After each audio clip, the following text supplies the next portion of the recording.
reste rond. Le rubis de la robe colore le tourbillon où danse un froissé de fins arômes. Des larmes pures glissent à l'intérieur du galbe.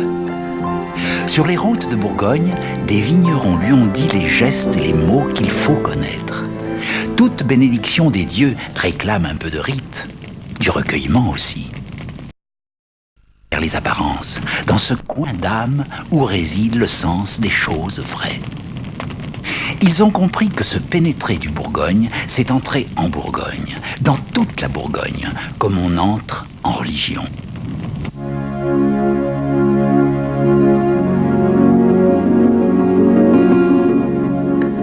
On peut s'interroger. Qui de la terre ou de l'homme qui l'occupe intervient en premier sur l'autre? L'âme se souvient de la terre, dit Lamartine. Pourquoi la Bourgogne est-elle devenue cette terre au goût si affirmé de perfection? C'est un mystère. La vigne lui apporte un début de réponse. Plus qu'un simple élément du paysage, elle constitue un fond de culture qui parle des hommes, de leur tempérament, de leur âme. La nature a disposé ici ce qu'il fallait pour réussir un miracle. Mais ce sont les Bourguignons qui l'ont accompli. À force de ténacité, à coups de génie que la main traduit par des gestes sûrs.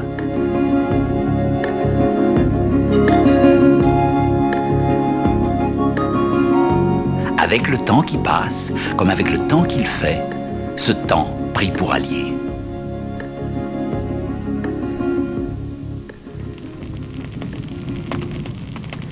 Il se délecte. De la souplesse dans ce vers. Belle correspondance avec les lignes changeantes des différents terroirs qu'ils ont parcourus.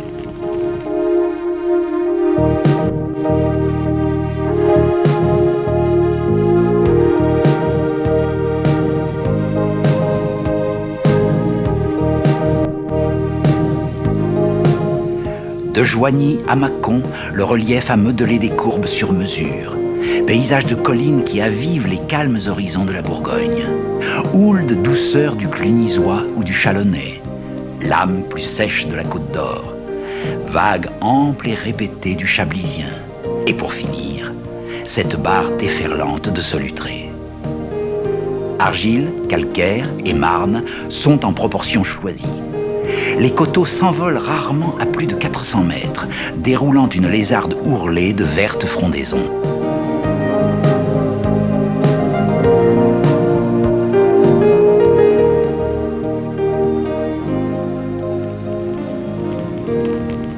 Une charpente solide, des équilibres subtils. La leçon a porté ses fruits.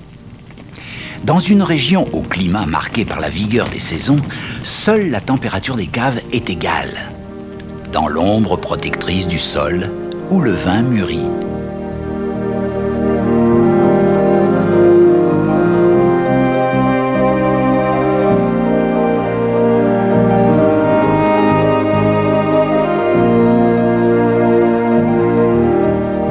Ce sont là des données naturelles. Le reste appartient aux hommes et à leur histoire. À leurs efforts aussi. Dans un monde où rien n'est immuable, les viticulteurs et négociants éleveurs se sont adaptés. Pour améliorer et protéger leurs biens, ils intègrent désormais un savoir, des méthodes et du matériel innovant.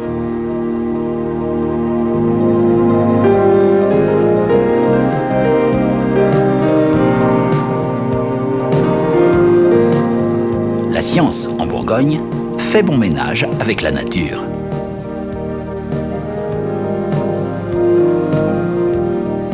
Très certainement un vin de garde. Il a le temps devant lui. Oui, le temps, l'année, la période, le millésime. La Bourgogne joue sans cesse avec le temps. Elle s'appuie sur la durée, la mémoire. La preuve, le ciseau de l'histoire a taillé son œuvre au fronton de l'humanité comme au chapiteau des églises. Les témoins d'un art universel chantent la fierté des grandes heures des ducs d'Occident ou le message puissant de l'ordre cistercien.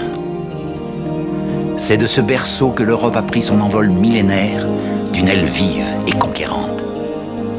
Vézelay, Fontenay, Cluny, Tournu, Beaune, Auxerre ou Dijon l'expriment avec orgueil ou humilité, chaque monument, chaque ville à sa façon. Les châteaux tapissent d'un semi-gracieux les campagnes, ou inscrivent leur silhouette élégante dans la perspective striée des rangs de vignes.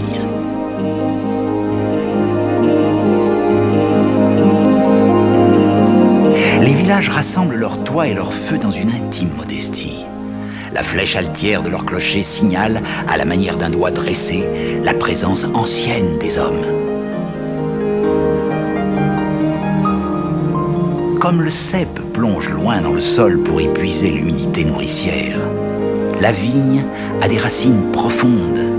Elle existait en Bourgogne avant Jésus-Christ, bien avant de produire le plus grand vin de la chrétienté. Ainsi, la nature, aidée de la main de l'homme, a permis d'essaimer un long chapelet de grains bénis des dieux. Pinot Noir, Chardonnay, Aligoté, Gamay sont les grands cépages de référence qui donnent naissance aux 96 appellations de Bourgogne.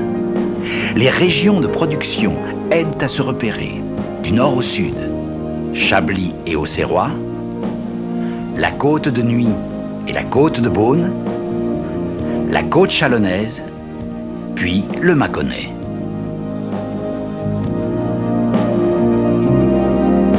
Parler du Bourgogne, c'est parler des Bourgognes. Il est passionnant d'en découvrir la richesse et la diversité.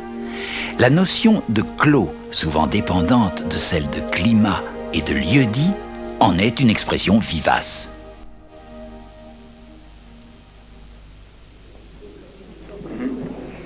Il y a autant de Bourgogne qu'il y a de raisons de les boire. Si les confréries perdurent et se multiplient, si la vente des vins des hospices de Beaune reste l'événement rituel, si les fêtes, Saint-Vincent en tête, redeviennent des moments de liesse populaire où l'on joue des coudes en les levant, c'est qu'il est revenu le temps d'affirmer sa différence comme une vertu et un plaisir. Toutes les différences sont au service du Bourgogne. La manière de le boire, entre amis, en famille ou pour soi, c'est déjà lui donner un sens.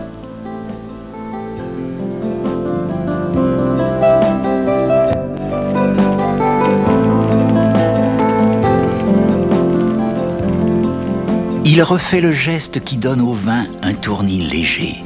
On se livre mieux au bord de ce tournis. Ce qui est contenu se libère. Ce qui est retenu se délie. Alors, la Bourgogne donne toute sa mesure. Plus qu'un vin, plus qu'une région, c'est un bonheur qu'on respire. Et la promesse de retrouver, quand on y reviendra, l'âme de ce bonheur et le cortège des émotions qui ont entouré sa découverte.